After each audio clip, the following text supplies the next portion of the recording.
Alors, allons-y, explorons ces causes. Elles viennent d'un peu partout, si j'ai bien compris. On a d'abord les reins. Ah oui, les reins, ils sont souvent impliqués.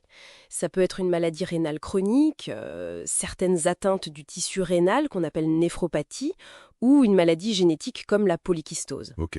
Ou encore une sténose de l'artère rénale. C'est quand l'artère qui amène le sang au rein est rétrécie, un peu comme un tuyau bouché, quoi. Et il y a aussi une cause cardiaque, mais plus rare. Oui, la coarctation de l'aorte, un rétrécissement de la grosse artère qui part du cœur. C'est souvent congénital. Mais un autre grand chapitre, ce sont les causes endocriniennes, les hormones. Ah, le système hormonal. Toujours complexe.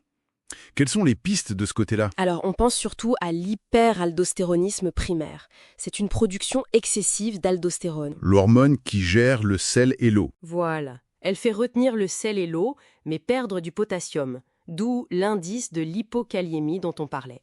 Il y a aussi le phéochromocytome. Le phéochromocytome. Rien que le nom. Oui, ça fait un peu peur. C'est une petite tumeur, souvent sur la glande surrénale, qui libère trop d'hormones de stress, les catécholamines, de manière anarchique. D'accord. On trouve aussi le syndrome de Cushing, lié à un excès de cortisol cette fois, ou plus simplement une hyperthyroïdie, un dérèglement de la thyroïde. Et puis, il ne faut pas oublier les causes externes. Iatrogènes, c'est ça, ce qu'on peut provoquer soi-même. Absolument. L'abus d'alcool sur le long terme, une consommation vraiment excessive de sel, la prise de corticoïdes pendant longtemps, ou l'utilisation fréquente d'anti-inflammatoires comme l'ibuprofène, les AINES. Ah oui, les AINES. Et même certains traitements hormonaux comme les oestrogènes. Tout ça peut faire monter la tension.